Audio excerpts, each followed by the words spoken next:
Okay, so this is Dan in the chair. Been my patient for decades. Him and the wife, and even his married son, who was a RCMP officer out west somewhere. He just got married, which was a nice thing. And we're making Dan a new denture, but this is just not a denture. This is Rolls-Royce denture. This is as good as it gets in the world. We took it basically out of the box. He put it in himself. I checked his bite. I made one adjustment on one corner right here for about 6 to 8 seconds. That's it. Put it back in. He says that made a difference. Bite together for me, please. See the way it meets? Yeah, pretty flat across there. Squeeze tight, push in. See how we try to meet the teeth evenly at the side. He'll wear that in nicely with the upper teeth. There's a metal wire here. Another one back there on a silver crown that I did years ago for him. You see that? Open for me. See the top of the tooth there with the silver crown on there. Okay.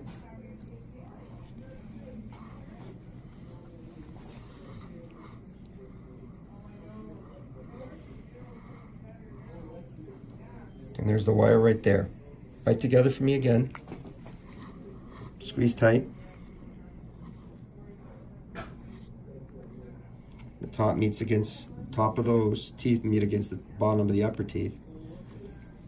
The fit is incredible. Open wide for me. How do you check if it's a good fit? You basically push on it, right? And if it fits well and rigid enough, there'll be no rock here. You know, I'm trying to demonstrate that, but there's nothing to see. If there was rock, so maybe I can show that a little bit. So let's say what the fit wasn't good. So when I pushed on the side, it would move a little bit. So there's 3 parts to the denture. There's the metal part, there's the tooth part, and the plastic part. So why is this Rolls-Royce? Because the metal part is what sets it apart from every lab in Ontario except another 2. So, okay, so why? So what's going on here? So the teeth and the plastic, any lab in the world, dental lab, can buy from a company, I think in Ivoclar. They're in Europe somewhere. A huge company, fantastic company. This is Rolls-Royce teeth, Rolls-Royce plastic. But any dental lab in the world can buy this stuff. What they can't buy is this metal part. So this is proprietary from a company in Germany, and the material is called Wironium, W-I-R-O-N-I-U-M. And it's Wironium. And the standards that the company sets from their people in Germany are unbelievably rigorous. What sets it apart is that what has to happen is if a lab wants to use this stuff, you have to invest about $40,000 in a very fancy machine. The tech from Germany will fly over and train you, and then they watch you for a week. And then they send you back a report where they accept you as a customer.